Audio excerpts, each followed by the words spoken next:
Music by Vikesh भोजपुरिया।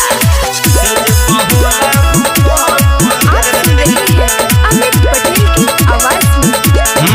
बावे बहुत अगराइल हो जब से बगावना ले आइल हो। हाय हाय बावे बहुत अगराइल हो जब से बगावना ले आइल हो। जब धरेला तब करेला हाँ दुनु जवानवा जम करे। सैया मारेला पंप रे भतरू मारेले पंप रे सेज पहोला भूकंप रे। सैया मारेला पंप रे सेज पहोला भूकंप रे। सैया मारेला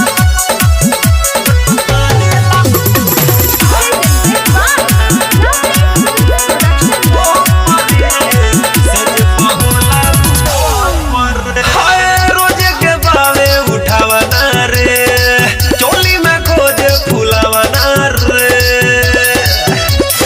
ए सखी रोजे के बावे उठावना रे चोली में खोजे फुलावना रे। दांत पीसेला दंग मिसेला हाँ बोली त करे हुड़ा को परे। सैया मारेला पंप रे भतरू मारेले पंप रे सेज पहोला भूकंप रे। सैया मारेला पंप रे सेज पहोला भूकंप रे।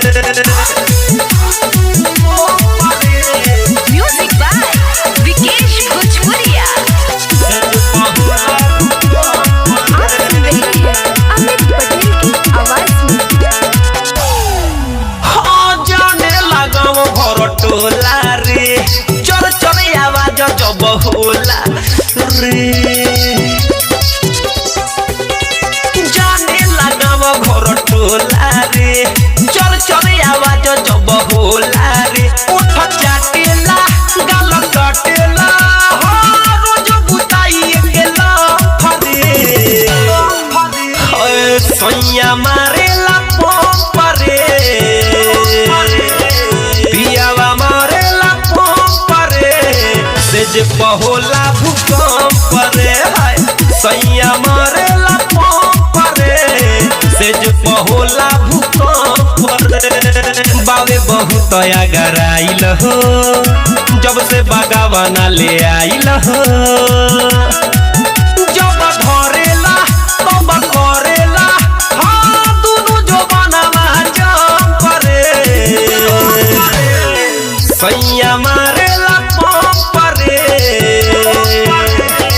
पियावा मारेला पंप रे सेज पहोला भूकंप रे। सैया मारेला पंप रे सेज पहोला भूकंप रे।